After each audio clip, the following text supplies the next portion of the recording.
Hello, and welcome to the accurate sepsis detection at ED Triage prior to labs using artificial intelligence.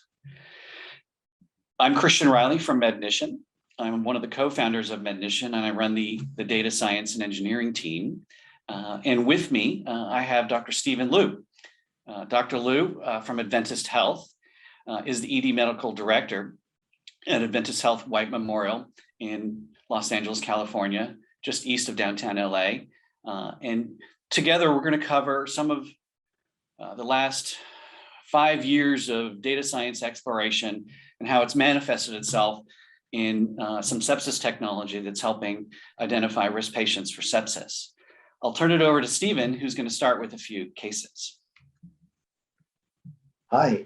Since we're talking about sepsis today, I think it's always good to think about patients because it kind of puts in context what we're looking at. So start off with patient number one. This is a 30-year-old male. He comes in complaining of bilateral painful bumps to his buttocks for the past 3 days. He specifically denies any nausea, vomiting, or fever. Got a heart rate of 129, respiratory rate of 24 and 99% of room air, and his blood pressure is normal at 105/65. He's afebrile, 36.2, and he sure has a lot of pain, 10 out of 10 on his buttocks. He did walk in, and so no EMS treatments, and his past medical history is notable for hypertension, psoriasis, and gout, and he's also a smoker and a drinker. Doesn't really jump out at me as this is a potential sepsis patient. You know, he certainly seems like he's having some pain, which might explain his heart rate, but keep this patient in mind. And let's go to the next patient, who's a little bit different. This one is a 60-year-old male. Comes in by ambulance for abdominal pain, chills, and body aches, and he's had diarrhea since noon yesterday.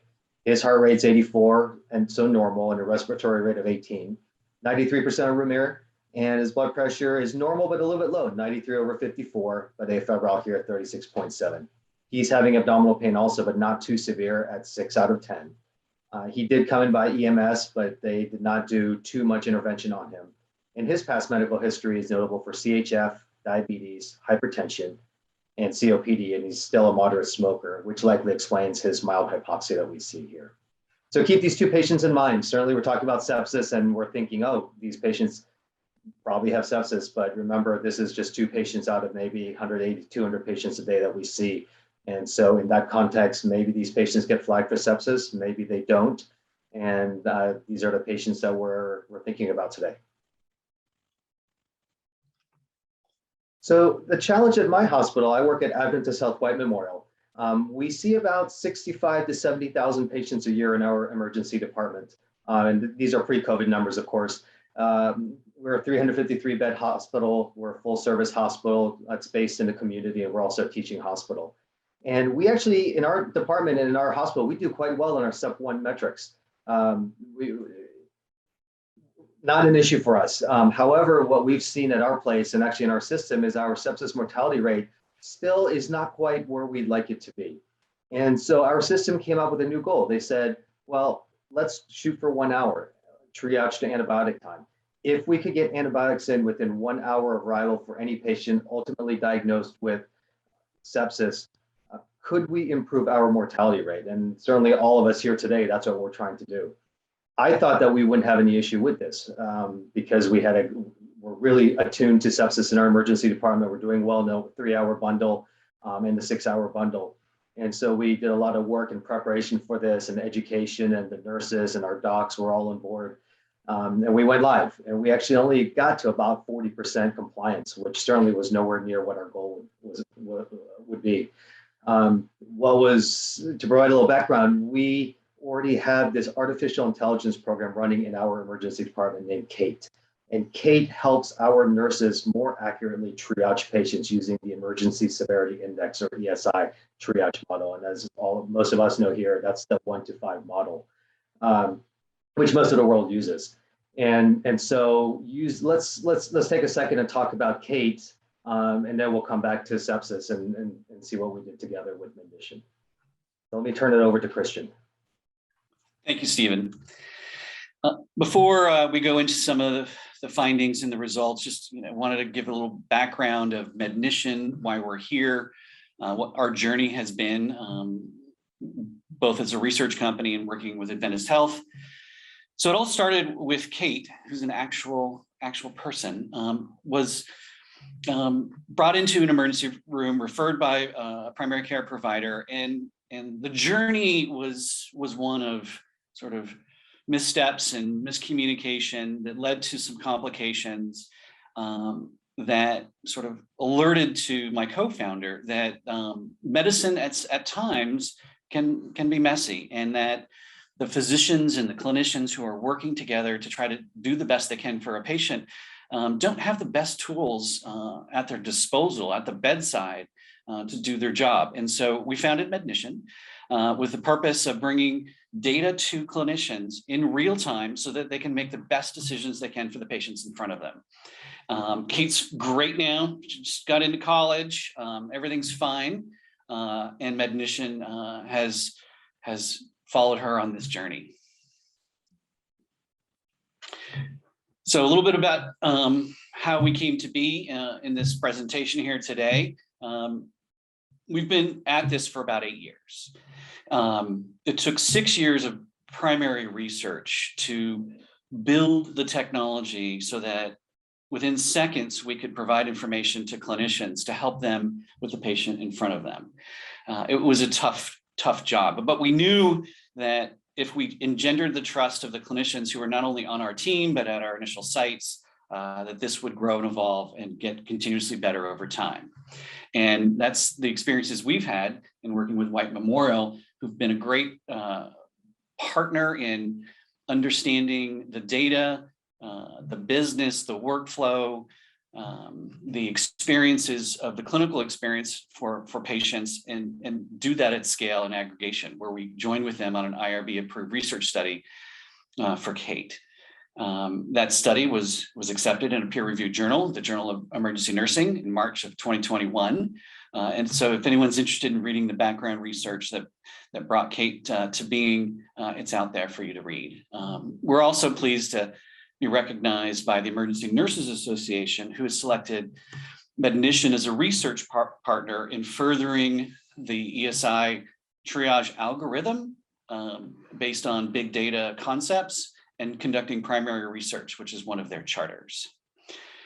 We also participated with Adventist Health in the submissions for both the Malcolm Baldrige and the Lantern Award, which they both won recently. And Kate was the innovation section of those submissions. And we're really proud of White's hard work to get there and to be recognized for these outstanding awards within the healthcare community. And then today, we've evolved from just pure research to actually prospective use. Over 1,800 clinicians are using Kate and predicting right now on about 450,000 patients a year and growing. A little bit about what Kate does. So before we started, we did a lot of research talking to clinicians about what they liked and what they didn't like. And what they didn't like was more screens, more data entry tablets, more time at a computer. And so we designed Kate to be a pure listening technology. And Kate just listens to the stream of data in the EHR and makes predictions and does nothing unless a clinically significant event is detected. And so let's just take that scenario at triage and explain what Kate can do. So patient arrives, they come through and are prioritized for triage. A nurse conducts an assessment, takes a reason to visit, some vital signs, maybe does some additional assessments like blood glucose or Glasgow Coma Scale, enters all of that in their existing EHR unchanged and hits save. The minute the nurse hits save, we get all of that information, including the patient's past medical history, in our Kate service in about a second. And it takes us about 2.5 seconds to make a prediction of whether or not we agree with the nurse or maybe have some additional information that they might be missing. So in this case, a patient walked in from home complaining of 2-day abdominal abscess and warm to touch. They had some risk vitals, and the nurse assigned an ESI 3, which is you're not going to get the last available bed, potentially going to go to the waiting room. We're going to draw labs, multiple resources. Kate recognized this patient as sepsis. Right away, alerted the nurse. This is an example discern alert inside of Cerner, where Kate identified this patient as septic. and gave the nurse a second chance to reconsider their assessment. If the nurse says, no, I disagree, that's fine. No AI is perfect, and everyone should know that, because the nurse has the patient in front of them. And so this is just additional clinical decision support, and the nurse always has the final decision on the patient in front of them. But if it's a serious scenario like a sepsis alert, we can wait. In some cases, we wait 10 minutes. It's customizable. And we'll alert the charge nurse 10 minutes later if the nurse doesn't change their ESI, potentially to bring them to the back with a 2. In this case, it's a teaching opportunity if this patient was septic. And so that the charge nurse who has all eyes on the floor gets this escalation, they can communicate with the nurse who's doing the triage and create that teaching moment. In the background, Kate's doing 2 things. Kate's 1, predicting on the ESI algorithm, whether it's 1, 2, 3, 4, or 5, 1 being immediate life-saving intervention, 5 being likely a fast track and PO meds referred to your primary care provider. Kate also makes an independent assessment on sepsis. At the same time, we combine all that information to create these alerts into your EHR.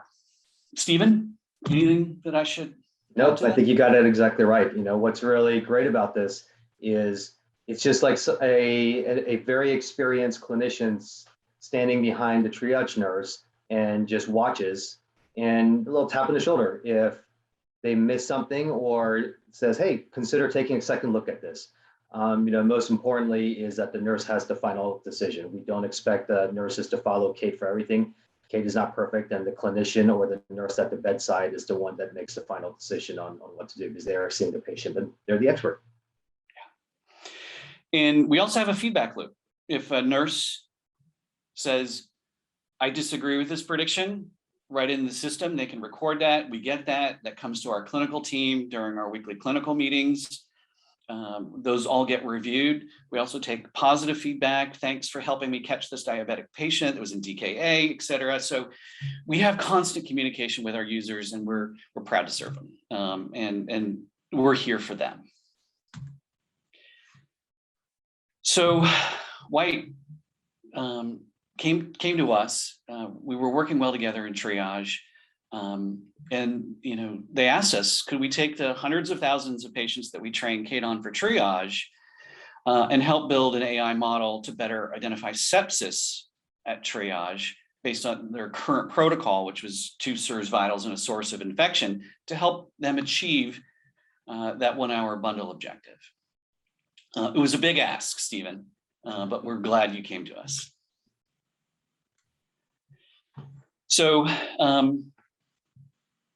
I'm going to compare here. I know everyone on the call is not, you know, building models, data scientist, probably very few, but I'm going to show you a generic kind of modeling approach on the top line, and then describe some of the unique things we do in the bottom that make the clinical accuracy of our model and our predictions more accurate.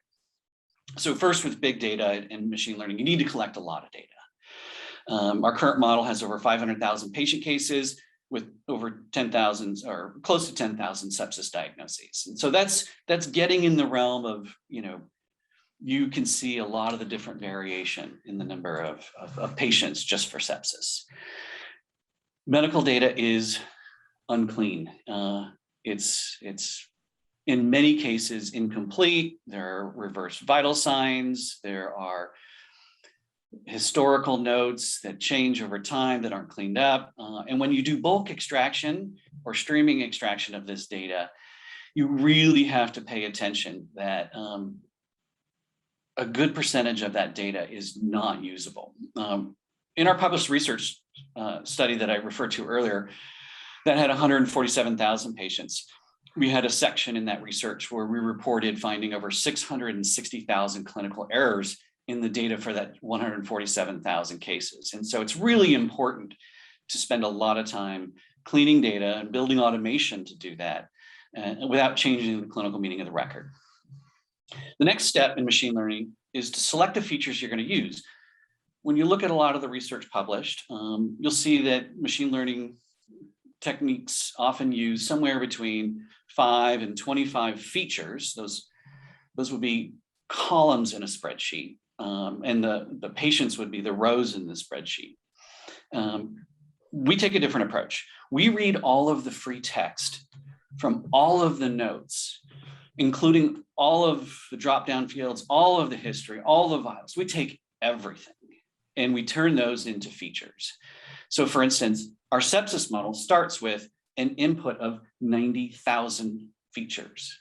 And so imagine a spreadsheet. I don't think you can open this in Excel, but create a spreadsheet, create 90,000 columns for 600,000 rows. And that's the start of building your model. Our model for sepsis chooses 600 as important. So every time, about 600, every time we make a prediction, we take those top 600 predictive features and measure them against the patient record. And then we do that at scale.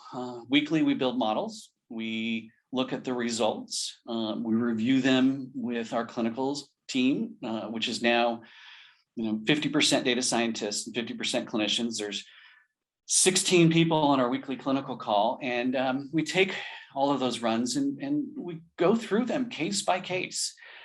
Stephen has been with us for years doing those case reviews, and I want to thank him for his service on that laborious effort to make sure that you're building clinically accurate models. Thank you, Stephen. You're welcome.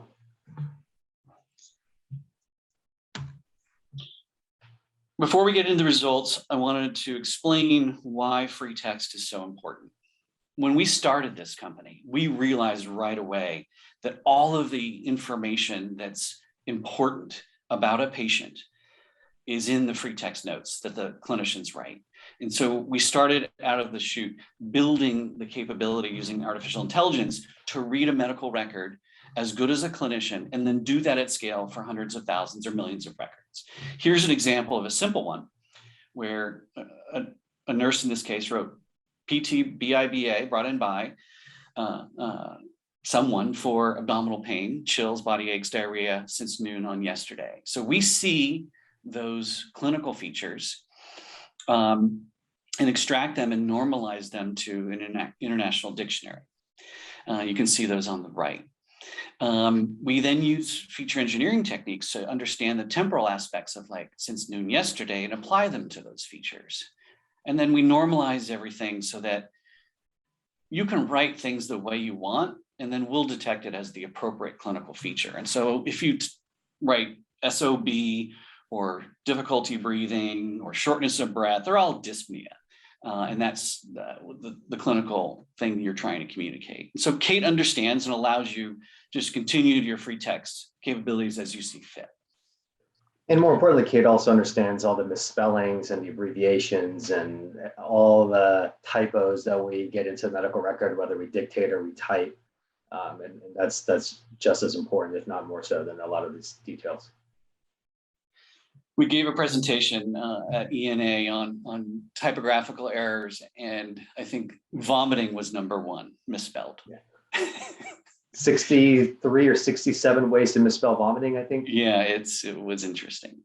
But the teams worked hard to bring all of that together, to aggregate that into models that clinicians review and approve, and deliver that back as a result, is what I'm sharing today. And so what we have here today on the slide are some retrospective analysis against 520,000 patients. 9,600 plus were diagnosed in the medical record with sepsis.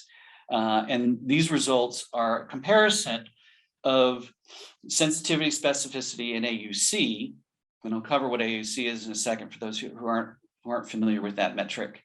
That compares the two SIRS vitals and a source of infection, which is a screening protocol Stephen was using prior to implementing Kate, the standalone Kate model that I described earlier, not the ESI model, but the model. And then when you put them together, their intersection and overlap, what that final score was and what the difference is. So from a sensitivity perspective, two SIRS vitals and a source identifies about 4 in 10 patients walking into the ED prior to labs. The Kate model, 7 in 10, and when they're combined, 8 in 10. And so that difference of 37% helps identify more patients read at triage, no labs, than the prior protocol. It takes a little bit more false positives. You can see there's a 3.9% increase in false positives, but that's still within, the tolerable norm of what White set in as objective for false positive rate. And that's aggregated across all of the 8 sites. For those of you who don't know what model AUC is, it's area under the curve. It's a measure of whether or not a model understands what it's trying to predict. A 1 is perfect, where it catches, if you had 100 cases, it would catch all 100 cases. SIRS with a source is 0.69. Our CAPE model is 0.95 with a combined of 0.94. You don't see that kind of AUC very often in machine learning. And so we're proud that the team effort of data scientists and clinicians worked for over a year and a half on building and releasing this model to get that kind of level of understanding of sepsis across the cases. We broke out on the right the 8 hospitals in that study to show you that our goal was met by being able to have one model that generalizes across all sites. And so you really do want to have a combined model for multiple sites. Different sites have different populations, different comorbidities that are local to the area. And then these 8 hospitals all have between a 72 and an 83% true positive rate and low false positive rates, as you can see in orange. And the AUCs for the model are all very strong. Stephen, I'm going to turn it over to you to cover the impacts of what this technology has had at White Memorial. Sure. Thank you, Christian.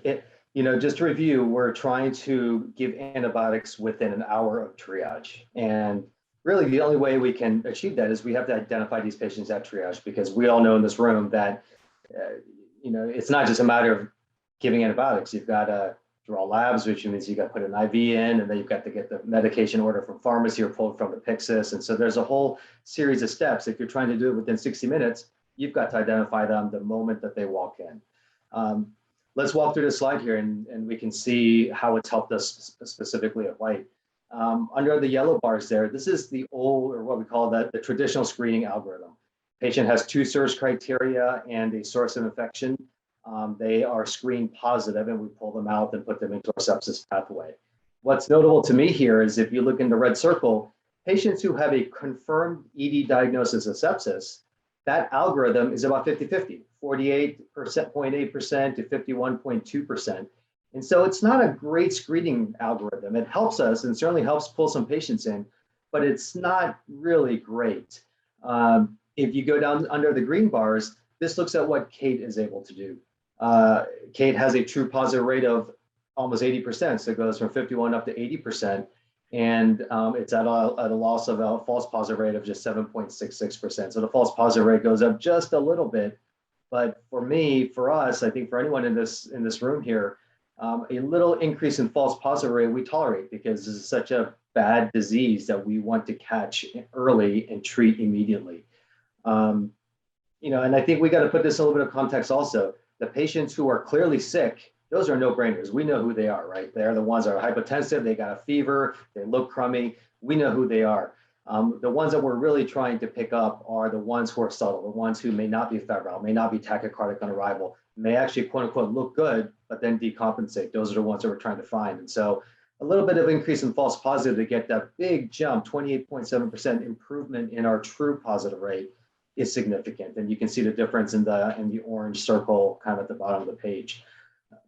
These percentages are important to look at, but what does this mean in real life? We looked at 2 years worth of data here on this slide here, and using the CAPE model, we picked up in 2 years an additional 536 patients compared to just using the 2 SIRS plus a source of infection. And so that is a significant number. Those are patients that we would not have picked up before if we were not using CAPE. And again, these are the subtle patients. These are not the easy no-brainer patients, because those patients, we know that they're sick and they come back right away. Also want to point out that Stephen's organization did this in the middle of COVID. And so maybe that's for another presentation, but the overlap between sepsis and COVID is fairly high. They present similarly. They're both systemic inflammatory responses, and that's why you're probably seeing 7.66% false positive rate rather than a 6.5. We are working on analyzing that data with White, who normally has 120,000 patients a year. We were down to 96 because of the fall off from COVID. About 2 years. Yeah. Yeah. Stephen.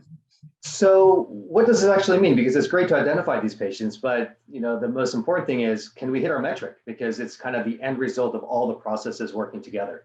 On the graph here, you can see on the dotted line to the left of the dotted line, this is pre-Kate, and this is where we're doing everything we can using our SIRS screening criteria. We actually even have a provider in Triage, and he or she helps identify sepsis patients. The best that we got to was about 40% with education and awareness and everyone on board. We actually only got to about 40% compliance on this Triage to antibiotics within 1 hour. The dotted line is where we implemented Kate when we had a good validated model that we knew would work.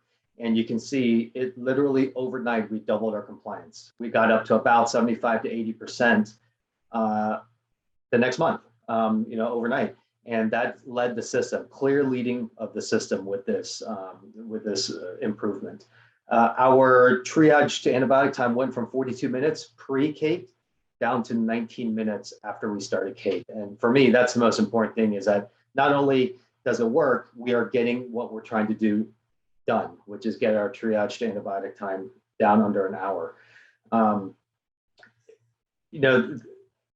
The real question is, does this improve mortality? Because yes, we can hit these metrics and we can do well in all these measurements, but does it improve mortality?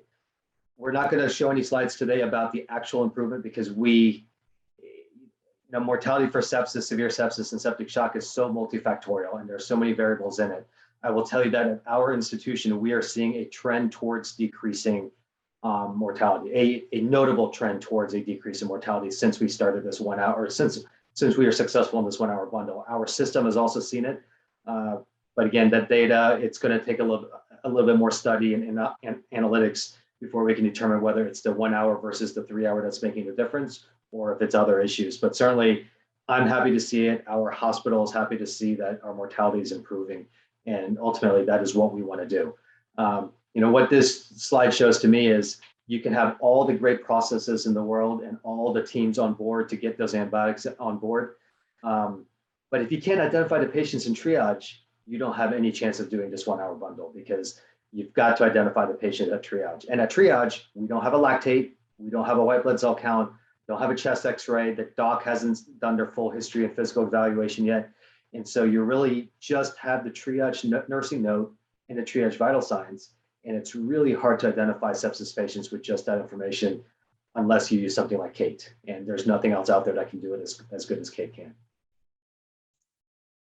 Stephen, I'm not going to date you by asking you how many years you've been on the sepsis committee at White Memorial, but how did the committee that you've been instrumental in for many, many years react to this?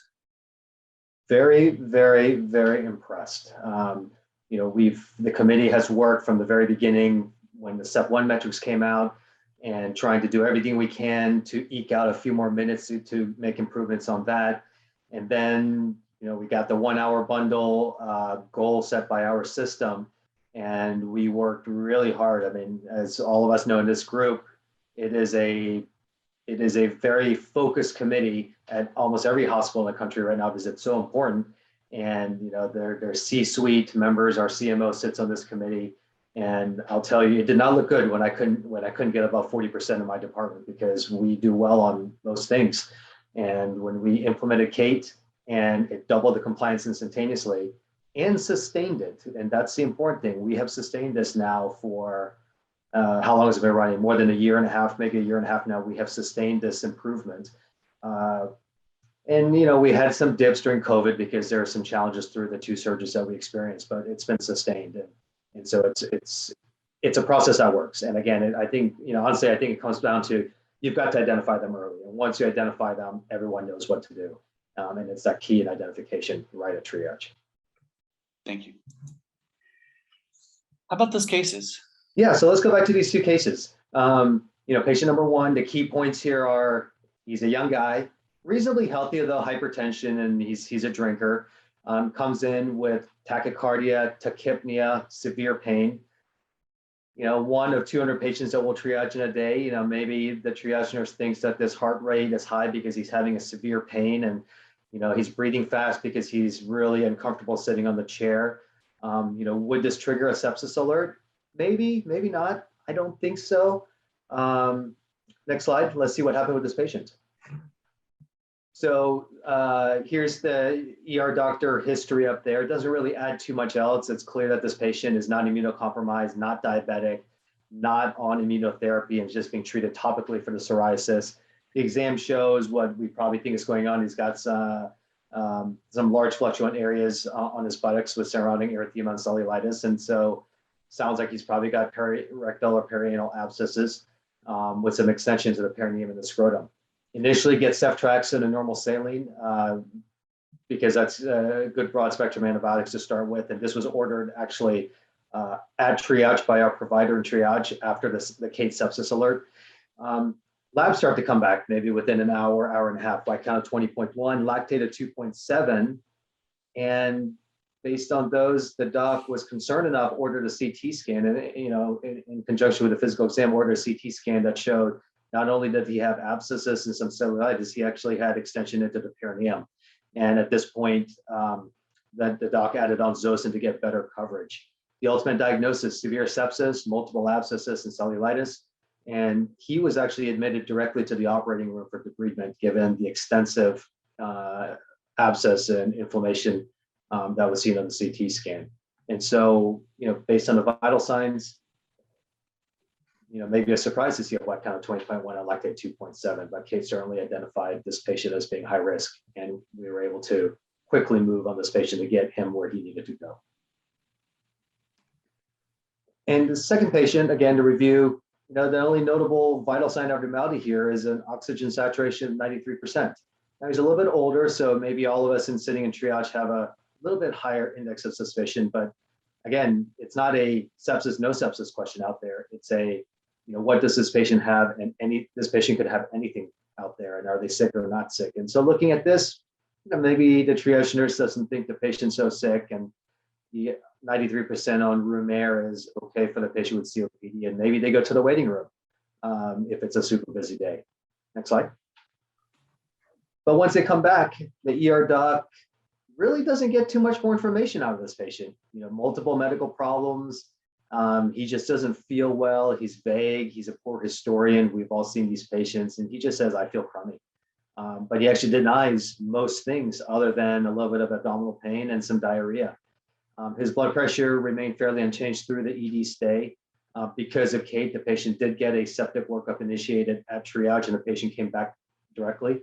Ceftriaxone was started, and the patient got fluids. You can see up to 3 liters sequentially because of the borderline blood pressure.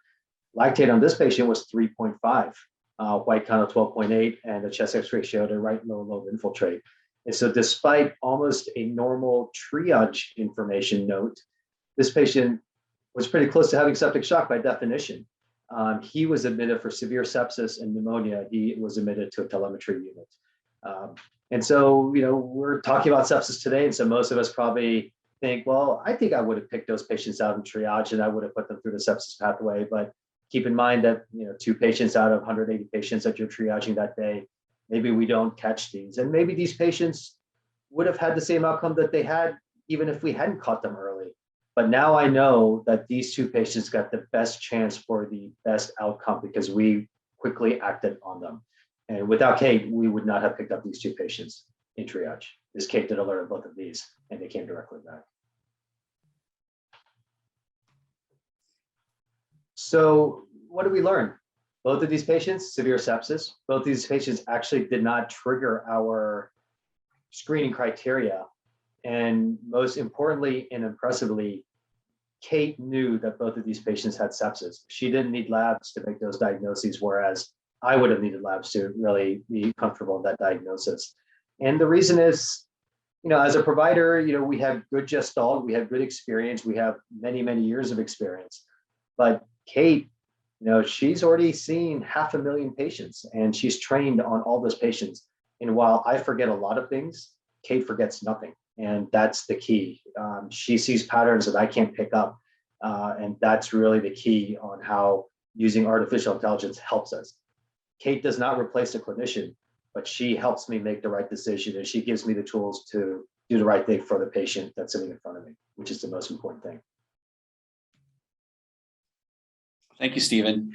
I just want everyone to know out there that Kate includes Stephen.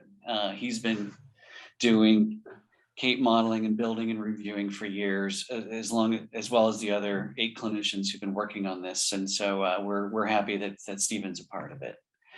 Let's talk a little bit about some of the things and the observations that we've learned through the exploration of the data before we close. Or reviewed that we can't just rely on 2 source vitals and a source of infection to do that screening and triage in order to get to really accurate and timely identification of sepsis. And to note, White's for many years has had a provider in triage, and that was not the solution to move the needle to improve those detections. Sepsis is complicated. But we built Kate to match that complication. I mentioned earlier that the features we use with all the free text and all the note and all the history, the social information, the past surgical information, all make it into those 90,000 plus features for each patient. And the model comes down to 596 in our current model, columns in that spreadsheet that make each sepsis prediction. And so if you take the 520,000 patients that we train Kate on with that many columns, there's over 23.4 million historical data points for those features when we build the model. Once the model's built, Kate builds 300 decision trees. Each one of those has 9 decisions. And so there's over 9,600 complex decisions made in less than in a few milliseconds for each patient, for each sepsis prediction. And so that kind of rigor is required to really get beyond the obvious cases. And we'll make 5 or 10 predictions on any one patient as they're coming into triage. If there's 5 or 10 saves on that triage form, and each one could vary slightly as they adjust vital signs, or maybe they realize they've swapped some things. And so that's the kind of the background of what Kate can do and bring to the process of ED triage. Let's talk a little bit about the relationship between sepsis and temperature. Temperature is definitely a predictive feature in determining sepsis. People who are in septic shock mostly have temperatures. It's late in the game though. So we looked at the difference between temperature and pulse, and then the number of patients is the third dimension in these graphs. These are called hexagonal bin plots, just to plot out where's the normal range of temperature versus pulse for sepsis and no sepsis patients. Septic patients are on the left, in the middle is no sepsis patients.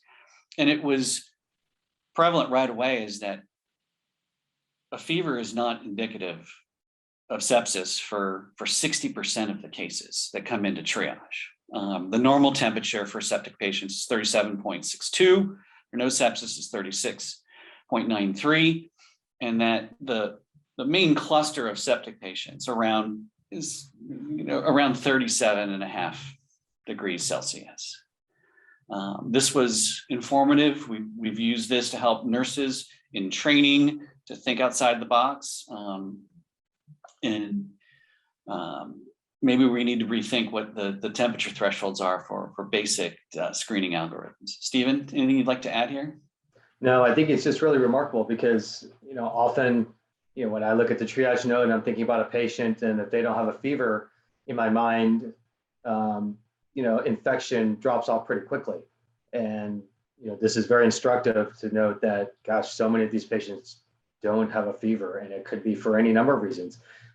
Often they take Tylenol or Motrin. Those are their pain medications that they have at home, or they've already self-treated, or they just haven't mounted a fever response. And so I think this adds knowledge to what we already know or what we think we know about sepsis. You have to be really aware that these patients don't present in an easy way to screen. It's not like screening for a STEMI where you just get the EKG and you have a yes or no answer or an almost yes or no answer. Sepsis is really complicated, and it's just using a simple screening tool is not the way to catch these patients early.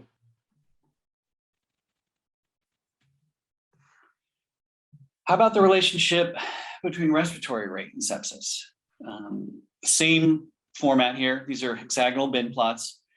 The dark sort of purple blue is probably one patient, and the yellow clusters around on the sepsis side. The scale is 400 patients per dot. And on the no sepsis side, it's the yellow dots are 50,000 patients a dot. And so you can see that main cluster of respiratory rates in the 18 to 20 range for both sepsis and no sepsis.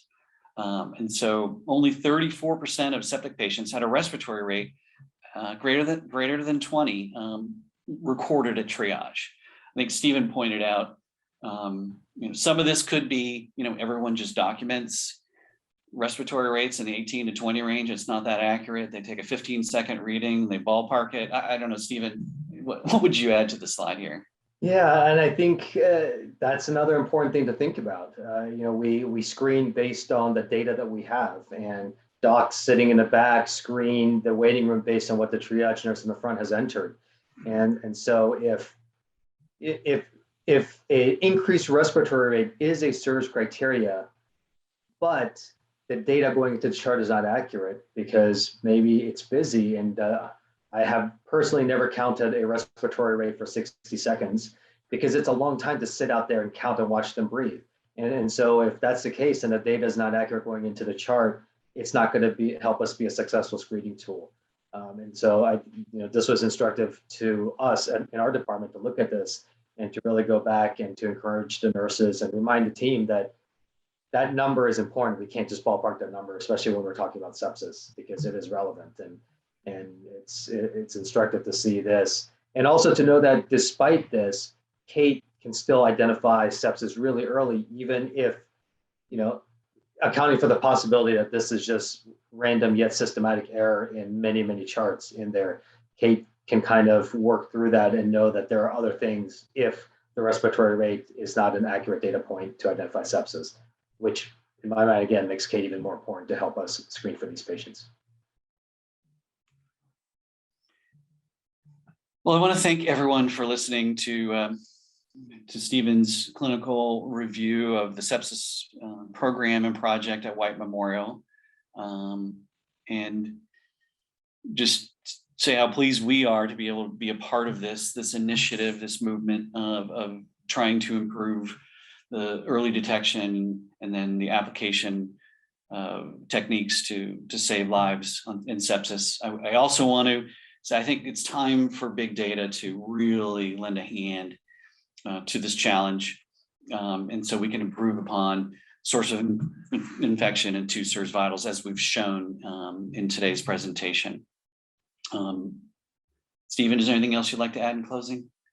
This is important. We're all here listening to this today because we know sepsis is dangerous. We have to identify, we want to treat it. We're trying to learn how to treat it better. We know the mortality rates are high, and even though we're making improvements, it feels like there's more that we can do. And as we refine all of the treatments downstream, I think that this has really helped us in our department. Our patients are getting the best chance of success because we're doing it early. We are seeing our improvement in mortality by getting to the 1 hour bundle. Our system believes it. And I know there's some debate out there whether it's a 1 versus a 3 hour bundle, but we can't just debate it and not do anything about it. And so we've done something about it with the help of Kate. And actually, thanks to Kate, we're able to successfully hit our 1 hour bundle. And with that, our system is seeing improvement in mortality. And that means that we're doing the right thing, and we'll keep pushing on that. And Kate hopefully will help us go even further to identify these patients. And that helps us achieve all of our goals, which is to improve mortality. And that's why we're all focused on sepsis in this group and certainly in the healthcare field right now. So thank you, Christian, for taking on the sepsis challenge with Kate. It was a tremendous amount of resources, but I think it was the right thing to do. And that's always what your team has done, is to figure out what the right thing to do for patients is, and then do it. And I think this is the right thing, and it's done wonders for our patients at our facility and certainly in our system. So thank you. On behalf of the Mednition data science team, thanks for inviting us.